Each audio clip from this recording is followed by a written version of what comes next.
하나님의 말씀 받습니다. 하나님의 말씀 사무엘상서 1장 9절로 이하 18절까지의 말씀입니다. 한 절 한 절 교독하십니다. 사무엘서 1장 9절로 18절의 말씀입니다. 그들이 실로에서 먹고 마신 후에 한나가 일어나니 그때의 제사장 엘리는 여호와의 전 문설주 곁 의자에 앉아 있었더라.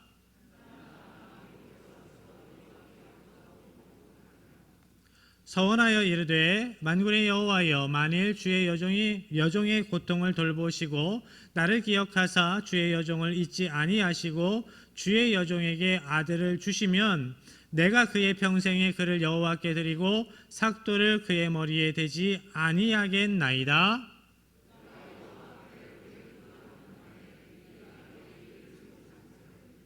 한나가 속으로 말하매 입술만 움직이고 음성은 들리지 아니하므로 엘리는 그가 취한 줄로 생각한지라.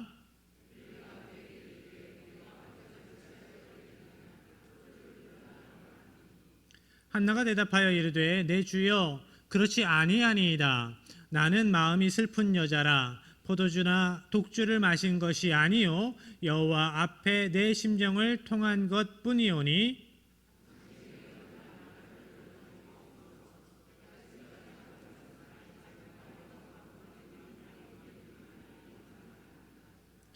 엘리가 대답하여 이르되 평안히 가라. 이스라엘의 하나님이 내가 기도하여 구한 것을 허락하시기를 원하노라 하니, 이르되 당신의 여종이 당신께 은혜 입기를 원하나이다 하고 가서 먹고 얼굴에 다시는 근심빛이 없더라. 아멘. 엘가나라는 사람이 있었습니다. 그 가정에 그에게 두 명의 아내가 있습니다. 한나와 분인나라는 여인이었습니다. 엘가나는 신앙이 좋은 사람이었던 것 같습니다. 매년 실로의 여호와의 집에 올라가서 하나님께 예배합니다. 제사를 드립니다. 화목 제사를 드립니다. 그런데 그 화목을 위한 예배의 자리에서 매년 문제가 발생합니다. 어떤 문제였을까요? 그 자리에서 싸웁니다. 왜 다른 자리도 아닌 화목제사의 자리에서 싸움을 할까? 화목제사는 하나님과의 화목을 위해서, 가족과 성도들 간의 화목을 위해서 하나님께 예배하고 함께 나누는 자리입니다. 함께 교제하는 자리입니다. 그 자리에서는 다른 제사들과 달리 하나님께 드린 제물을 다시 받아서 제사장과 가족들이 나눕니다. 그런데 가족들한테 나눌 때는 가장이 그 몫을 나누는데, 분인나에게는 아들들이 있었습니다. 분인나와 아들들에게 그 몫을 나누어 주고 한나에게는 2배를 주었습니다. 하나님께 드린 고기를 2배나 한나에게 주었다. 그런데 그 상황 가운데에서 한나가 2배의 몫을 받는 것을 보고 분인나가 화를 냅니다. 그러면서 한나를 공격하는 겁니다. 왜 분인나가 화가 났을까요? 고기 몇 점 더 먹었다고 한나가? 그것도 화나는 일이죠. 분명. 그런데 그 정도의 문제가 아니었습니다. 자녀가 있을 경우에 자녀 중에 그 아들이 상속자가 되지요. 그런데 그 당시에 고기를, 재물을 2배로 준다라는 의미는 유산을 2배로 주는 것도 그렇지만 재물을 2배로 준다는 것은 상속자로 인정한다라는 의미가 있습니다. 그런데 분인나에게는 아들들이 있는데 한나에게는 아들들이 없어요. 그럼에도 불구하고 한나를 상속자로 인정하는 거죠. 한나에게서 태어난 아들이 없음에도 불구하고 앞으로 태어날지도 모르는 그 자녀를 통해서 대를 잇겠다라고 공식적으로 보여주는 겁니다. 그러니까 분인나의 입장에서 자기 아들이 상속자가 되지 못하는 그 상황이 화가 나는 거예요. 그래서 분인나가 한나를 공격했던 겁니다. 언제나 적은 가까운 곳에 있습니다. 오늘 본문에 한나의 대적은 바로 한 지붕 아래에 있었습니다. 그 대적, 성경에 보니까 한나의 대적이라고 표현할 정도로 그 관계가 심히 나빴어요. 그래서 한나는 매년 분인나의 공격에 가슴을 후벼 파는 그 이야기에 마음이 아파서 웁니다. 서러워서 울어요. 화목제 예물을 먹지 않습니다. 먹지 않는 것이 아니라 먹지 못하는 것이지요. 서러움에 북받쳐서 먹는 게 들어가지가 않습니다. 한나의 남편이 엘가나가 그런 한나의 모습을 보고 위로합니다. 여보, 먹어야지. 사람이 먹어야 살지. 이 자리에서 당신이 안 먹으면 또 안 되지. 아니, 당신을 내가 사랑하는데 뭐가 문제야?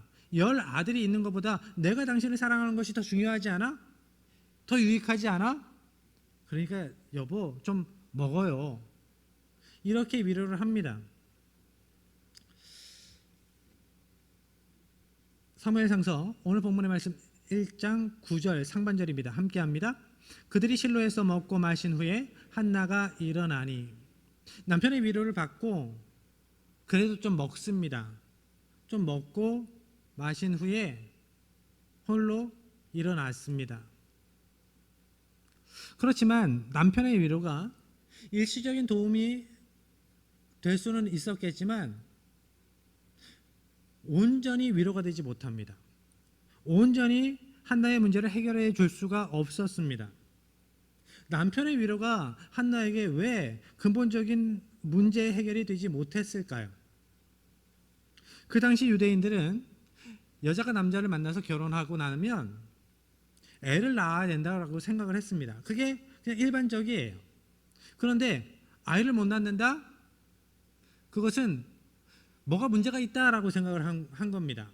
그가 특별히 유대인들의 생각에서 그가 하나님께 무슨 중대한 죄를 저질렀기 때문에 그 죄에 대한 심판으로 하나님께서 자녀를 주시지 않는 것이다 라고 생각을 했습니다.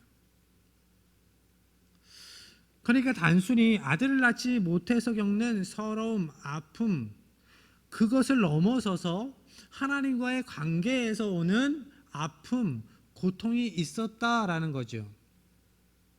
한나는 마음이 괴로워서 하나님께 나아가서 기도합니다. 통곡합니다. 하나님, 정말 제가 하나님께 큰 죄를 지어서 하나님 저를 심판하시는 건가요? 하나님께서 저를 심판하셔서 저에게 자녀를 주시지 않는 건가요? 정말 하나님께서 저의 태를 닫으신 건가요? 이렇게 기도하는 한나의 마음이 얼마나 힘들었을까요? 그런데 오늘 본문 4절에서 6절 말씀에 보면 하나님께서 한나의 태를 닫으신 것이 맞다라고 말씀하세요. 2번이나 확증해 주세요. 하나님께서 한나의 태를 닫은 것이 맞다. 그렇지만 하나님께서 한나가 임신하지 못하게 하셨지만 그것은 한나의 죄 때문이 아니었습니다. 하나님께서 죄에 대한 심판으로 삶의 터전을, 육신을 치실 때가 있지요. 분명 그럴 때가 있습니다. 그 죄 때문에 죄를 깨닫게 하시려고, 회개케 하시려고 기회를 주시는 거예요. 그런데 때로 경건한 성도의 가정에도 어려움이 있을 때가 있습니다. 죄와 상관없이. 그리고 그 이유를 모를 때가 많습니다. 하나님의 분명한 이유가 있을 터인데, 선한 이유가 있을 터인데 우리가 그 뜻을 알지 못할 때가 있습니다. 하나님께서는 한나의 태를 막으셔서 하나님만이 생명의 주관자이심을 증명해 보이십니다. 그리고 절대 절망의 상황 가운데에서도 생명의 주인이신 하나님께서 역사하시면 죽은 것 같았던 이스라엘이 다시 살 수 있다, 다시 회복될 수 있다라는 것을 보여주시기 위해서 한나의 태를 사용하시는 거예요. 그렇지만 한나의 삶을 통해서 알게 해주시지만 그때는 한나가 그 고통의 때에는, 눈물의 때에는 하나님의 뜻을, 하나님의 때를, 그 아픔의 이유를 몰랐습니다. 우리도 그래요. 신앙생활 하는데 하나님께서 무엇을 위해서 이러한 시간을 나에게, 우리 가정에, 우리 교회에 허락하시는지 모를 때가 많습니다. 그때 어떻게 해야 되지요? 몰라도 믿음으로 걸어가는 거죠. 믿음으로 걸어가는 그 끝에 하나님께서 깨닫게 해주시는 때가 있어요. 뒤돌아보니까 저 길을, 저 나무동치를 피하게 하시려고, 저 돌뿌리를 피하게 하시려고 돌아가게 하셨구나 깨달아지는 때가 있습니다. 그렇기 때문에 오늘 이해되지 않아도 믿음으로 하나님을 신뢰함으로 걸어가는 겁니다. 그렇게 살아가는 겁니다. 하나님께서 한나의 태를 막으셔서 하나님의 놀라우신 뜻을 이루어 가시고 하나님이 어떠한 분이신지를 알게 하십니다. 한나는 아픈 마음을 부여잡고 성전에서 기도합니다. 하나님께 자신의 괴로운 마음을 내어놓고 통곡합니다. 그런데 그 기도하는 한나의 모습을 보던 한 사람이 있었습니다. 엘리 제사장이죠. 엘리 제사장이 보니까 입은 뻐끔뻐끔 하는데 소리가 들리지 않아요. 그 모습을 보고 저거 술 취했네 라고 생각합니다. 그리고 이야기를 합니다. 야, 뭐 하는 짓이야? 성전에 술 취해서 올라와가지고 술주정을 해? 술을 끊어라 라고 이야기를 하죠. 한나의 입장에서 얼마나 당황스러웠을까, 얼마나 더 서러웠을까. 그런 상황에서 상한 감정에 한마디 쏘아붙이고 싶은 마음도 있었을 터인데 한나는 그렇게 하지 않습니다. 정중하게 자신의 아픔을 이야기하지요. 15절의 말씀으로 갑니다. 함께합니다. 한나가 대답하여 이르되 내 주여 그렇지 아니하니이다. 나는 마음이 슬픈 여자라 포도주나 독주를 마신 것이 아니요 여호와 앞에 내 심정을 통한 것뿐이오니. 여호와 앞에 내 심정을 통한 것뿐입니다. 무슨 뜻일까요? 우리말 성경에 이렇게 번역되어 있습니다. 여호와께 제 심정을 쏟아낸 것입니다. 한나는 자신이 술을 마시고 술주정하는 것이 아니라 자신의 아픈 마음을, 괴로운 심정을 하나님께 쏟아낸 것이라고 이야기를 합니다. 시편 기자는 하나님께 자신의 마음을 쏟아내는 것과 하나님을 신뢰하는 것, 하나님을 의지하는 것을 동일한 의미로 해석하고 있습니다. 시편 62편 8절입니다. 백성들아 시시로 그를 의지하고 그의 앞에 마음을 토하라. 하나님은 우리의 피난처시로다. 우리말 성경으로 읽어드립니다. 오 백성들아 언제든지 그분을 의지하라. 너희 마음을 그분께 쏟아놓으라. 하나님이 우리 피난처시라. 하나님께 나의 마음을 쏟아놓는 것, 그것이 기도입니다. 그것이 하나님을 신뢰하는 것이고 그것이 하나님을 의지하는 겁니다. 예수님 처음 믿은 분들이 몇 가지 질문을 하는데 공통된 몇 가지 질문 가운데 이런 질문이 있어요. 저 기도 잘 못하는데요. 기도 어떻게 해야 되지요? 그러면 저는 이렇게 설명을 드립니다. 마음에 있는 것을 아버지에게, 어머니에게 말씀드리듯이 그렇게 편하게 하나님께 말씀을 드리세요. 그게 기도입니다. 내 마음을 쏟아내는 거예요. 내 마음을 드리는 겁니다. 그것이 기도이고 그것이 하나님을 신뢰하는 거예요. 기도하는 사람은 하나님을 신뢰를 한다라는 것을 전제하는 거예요. 사람을 만날 때 어떤 사람은 무슨 말을 해도 편해요. 어떤 사람은 무슨 말을 해도 불편합니다. 왜 그럴까요?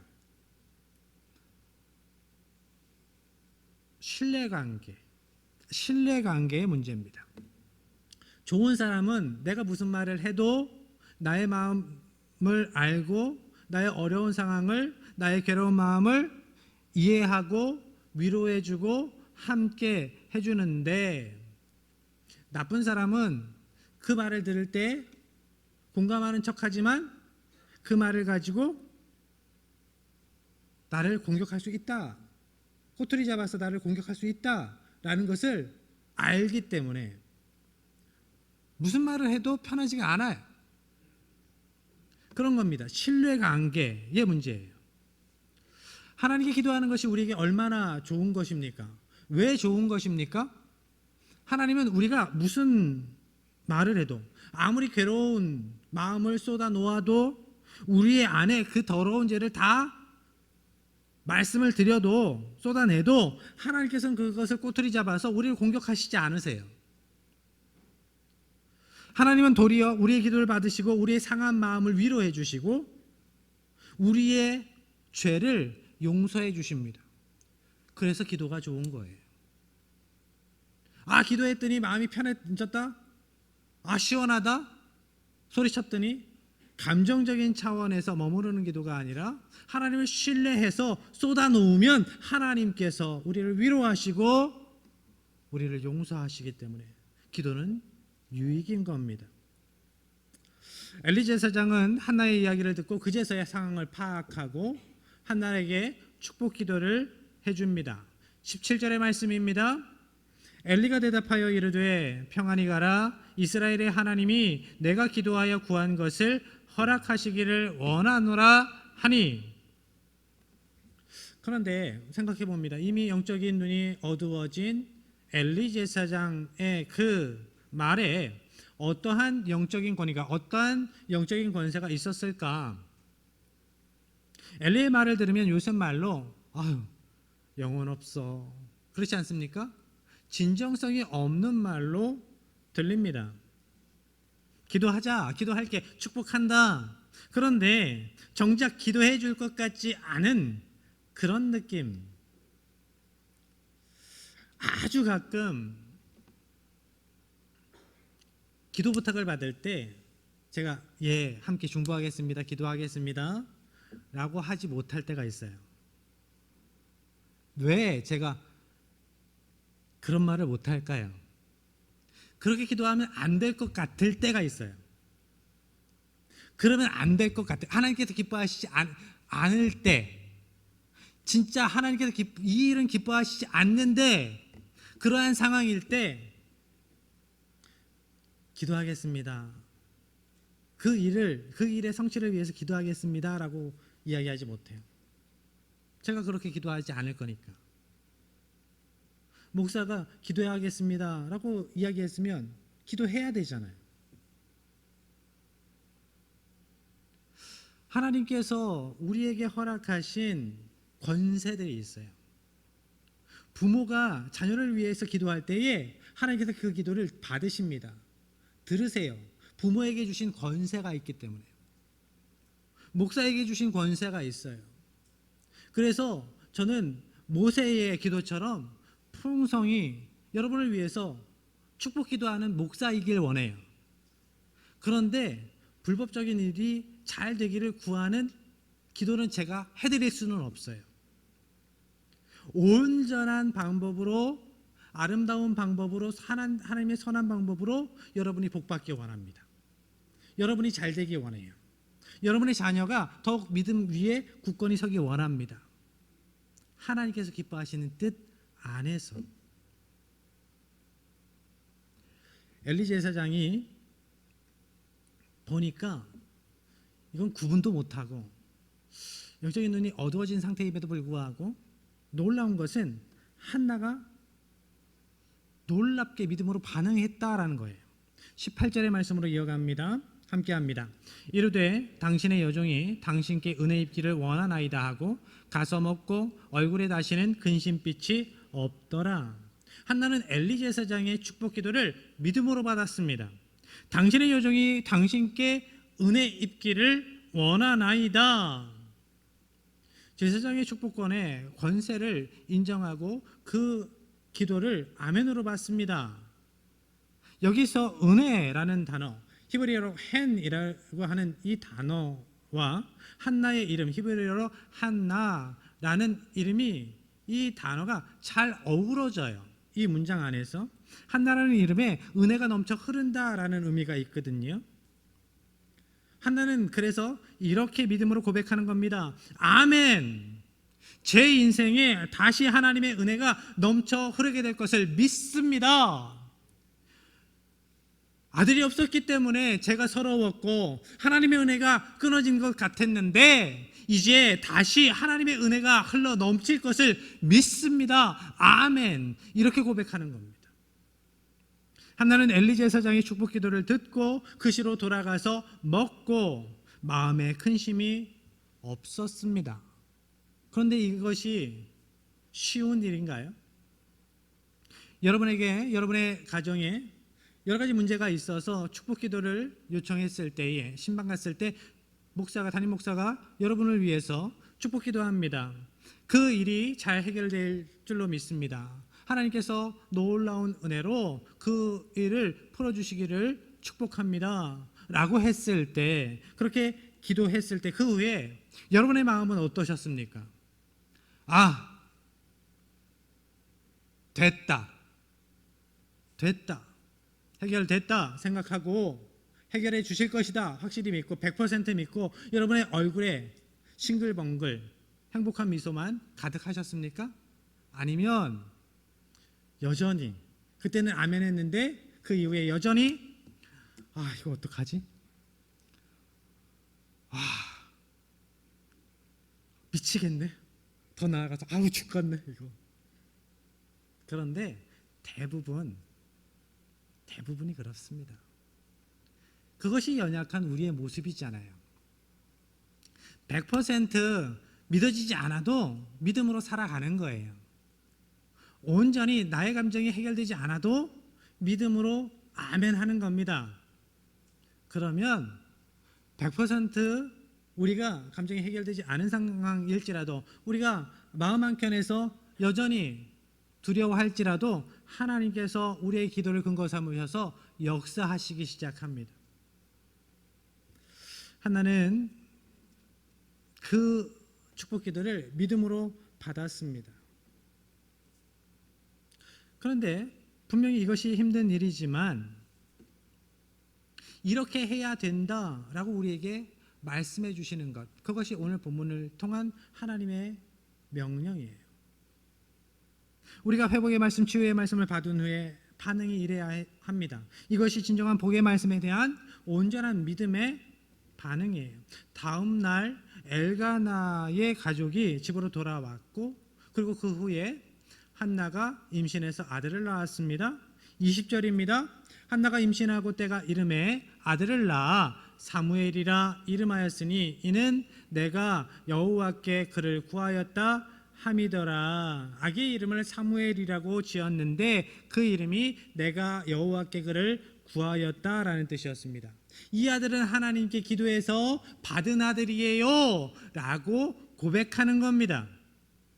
한나가 하나님께 기도해서 아들을 받았다. 할렐루야, 감사합니다. 감사한 일이죠. 그런데 그 기도, 한나의 기도에는 특이한 점이 있었습니다. 11절로 돌아가 보지요. 함께합니다. 서원하여 이르되 만군의 여호와여, 만일 주의 여종의 고통을 돌보시고 나를 기억하사 주의 여종을 잊지 아니하시고 주의 여종에게 아들을 주시면 내가 그의 평생에 그를 여호와께 드리고 삭도를 그의 머리에 대지 아니하겠나이다. 아멘. 겉으로 보기엔 아들만 낳으면 모든 문제가 해결될 것 같습니다. 아들만 낳으면 한나를 조롱하던 분인 나도 찍소리 못할 것 같고 다른 사람들도 이상한 시선으로 도끼 눈 뜨고 자기를 보지 않을 것 같아요. 그래서 한나가 아들을 달라 이야기하는 것, 기도하는 것 이해가 되지요. 그런데 한나는 하나님께서 아들을 저에게 주시면 그 아들을 다시 하나님께 드리겠습니다 라고 기도하고 있어요. 아니, 하나님께 도로 드릴 거면 왜 그렇게 간절히 기도했나? 그런데 이것이 신앙의 선순환입니다. 이것이 복의 선순환이에요. 그리고 여기에 오늘 본문에서는 특별히 중요한 의미가 담겨 있습니다. 하나님께 다시 드린다. 보통 원어 성경에 보면 아들을 표현하는 단어가 ben이라는 단어예요. 베냐민에도 ben이 들어있어요. 아들. 그런데 오늘 본문에 한나가 구한 아들을 보면 ben이라는 단어가 아니라 제라라는 단어가 쓰여 있습니다. 제라는 그냥 보통 아들이 아닙니다. 제라는 평범한 아들이 아니라 하나님의 구원 사역에 쓰임 받는 아들, 쓰임 받는 후손을 뜻해요. 한나는 집안의 대를 이을 아들, 자기의 서러움을 해결해 줄 그런 아들을 구하는 것, 거기에서 멈춰서지 않았습니다. 하나님의 의를 구합니다. 하나님의 뜻을 구합니다. 하나님의 나라가 세워지는 것을 구하고 있는 거예요. 하나님께서 하나님의 나라를 세워 가시는데, 구원 사역을 이루어 가시는데 저의 태를 사용해 주세요 라고 기도하는 거예요. 똑같은 기도예요. 아들을 달라는 기도예요. 그런데 마음의 중심이 다른 겁니다. 그 기도가 넓어요. 그 기도가 깊습니다. 우리의 기도가 이러하기를 축복합니다. 여러분의 자녀를 위한 기도가 이러하기를 축복합니다. 우리의 자녀를 통하여서, 우리의 자녀손을 통하여서 하나님의 일을 이루시옵소서. 하나님의 교회를 세워주시옵소서. 하나님의 구원을 성취하옵소서. 한나는 벤, 그냥 아들을 구한 것이 아니라 제라, 하나님의 구원 사역에 쓰임받는 아들을 구하는 동시에 다시 한번 이렇게 서원을 하지요. 아들을 주시면 내가 그의 평생에 그를 여호와께 드리고 삭도를 그의 머리에 대지 않겠습니다. 삭도를 머리에 대지 않는다? 우리가 이미 알고 있죠. 나시린의 서원, 나시린의 규례 가운데 하나입니다. 나시린은 평생 구별된 하나님의 사람으로 살은 사람, 나시린은 하나님의 일에 헌신된 사람이다라는 표시로 독주, 포도주를 마시지 않았습니다. 더러운 것을 가까이 하지 않았습니다.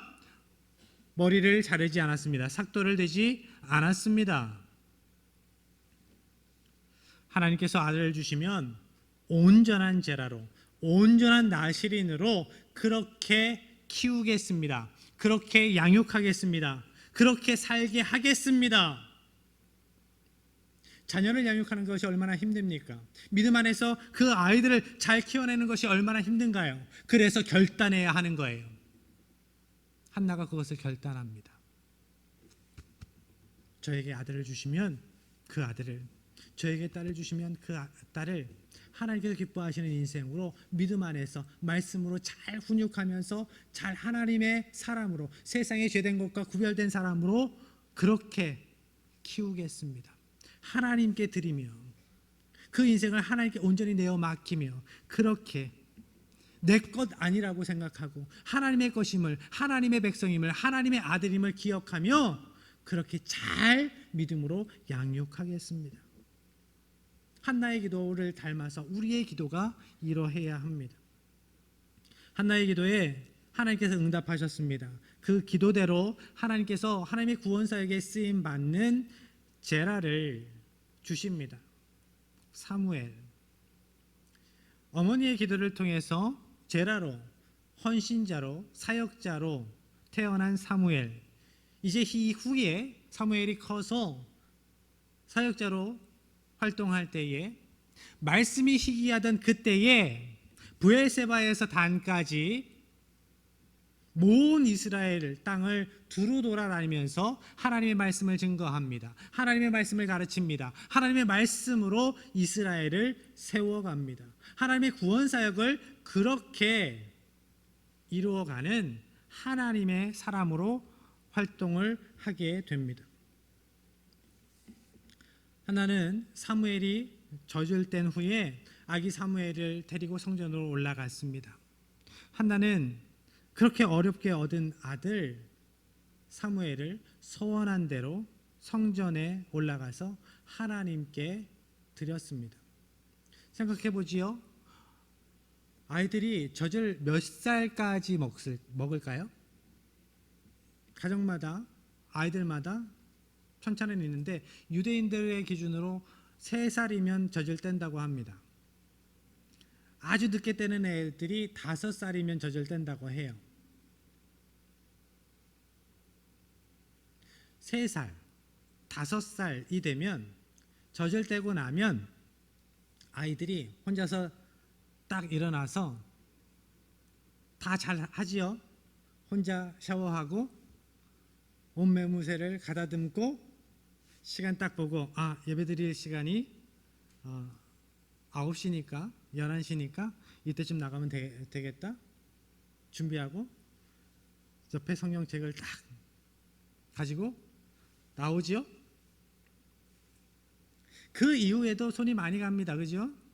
그럼에도 불구하고 성전으로 올라가서 아기 사무엘을 하나님께 드립니다. 성전에서 섬기는 자로, 봉사하는 자로. 여러 가지 핑계를 대고 싶었을 거예요. 그런 마음이 왜 없었겠습니까?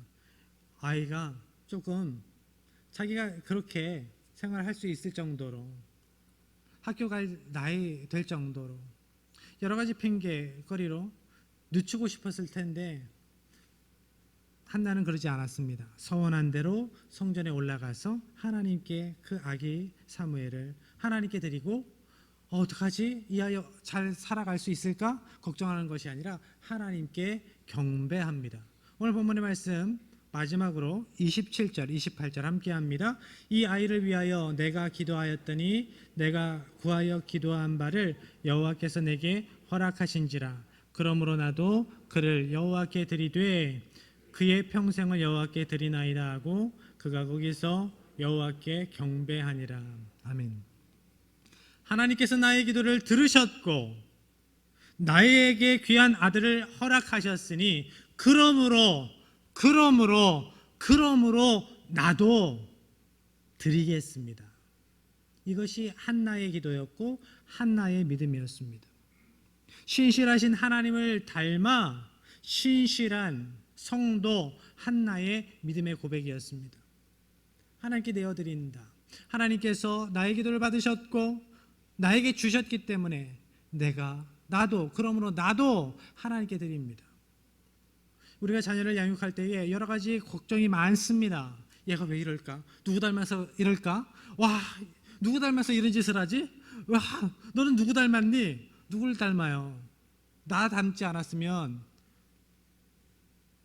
나하고 한 입을 덮는 그 사람 닮았겠지.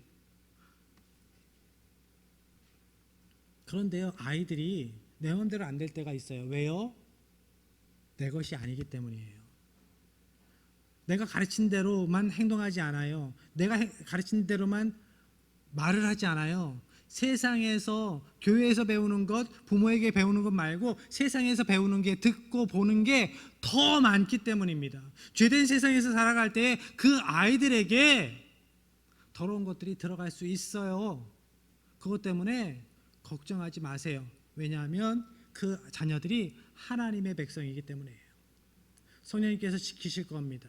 믿음으로 하나님께 내어 맡길 때에 하나님께서 지키시는 거예요. 한나의 믿음이 그러했어요. 걱정이 왜 안 됐겠어요? 그 핏덩이를 성전에서 너무 춥지 않을까? 먹는 게 부실할 텐데 여러 가지 걱정거리가 있겠지만 내어드리는 거예요. 그러한 마음으로 우리의 자녀도 하나님께서 책임져 주세요. 하나님께서 책임져 주세요. 하나님께서 책임져 주실 줄로 믿습니다. 이것이 신앙의 부모의 신앙의 결단인 거예요. 하나님께서 이러한 신실한 성도 한나를 통해서 사무엘을 주셨고 사무엘을 통해서 이스라엘 백성들을 살리시고 인도하시고 세워가셨습니다. 하나님께서는 오늘 본문 말씀을 통해서 불임의 시대인 오늘날, 절망의 시대인 오늘날 어떻게 믿음으로 살아가야 하는지를 우리에게 가르쳐주고 계세요. 어떻게 자녀들을 양육해야 되는지를 우리에게 말씀하고 계십니다. 우리는 한나처럼 고통의 상황 가운데에서도 하나님께 온전히 쏟아놓을 수 있어야 합니다. 온전히 쏟아놓는 것, 그것이 믿음이에요. 하나님을 더욱 신뢰해야 합니다. 그때에 하나님께서는 우리의 기도를 들으시고 우리의 기도를 근거 삼으셔서 역사하세요. 하나님의 은혜를 그렇게 누리는 거지요. 그리고 그 하나님의 은혜를 누린 후에 우리는 우리가 기도한 대로 믿음의 고백대로 하나님의 백성다운 삶을 살아내는 겁니다. 우리의 서원을 지키며 믿음의 사람답게 살아가는 겁니다. 하나님은 언제나 신실한 성도를 통해서 구원의 역사를 이루어 오셨습니다. 여러분이 신실한 성도 되시길 바랍니다. 그래서 여러분을 통해서 여러분의 기도를 근거 삼으셔서 하나님께서 여러분이 밟는 모든 터전에서 우리 교회에서 구원의 역사를 이루어 가시기를 주님의 이름으로 간절히 축복합니다. 이 시간 제가 하나님 닮은 신실한 성도 되기를 원합니다. 그렇게 살아가기를 원합니다. 간절한 마음을 담아서 우리가 찬양하고 기도하겠습니다.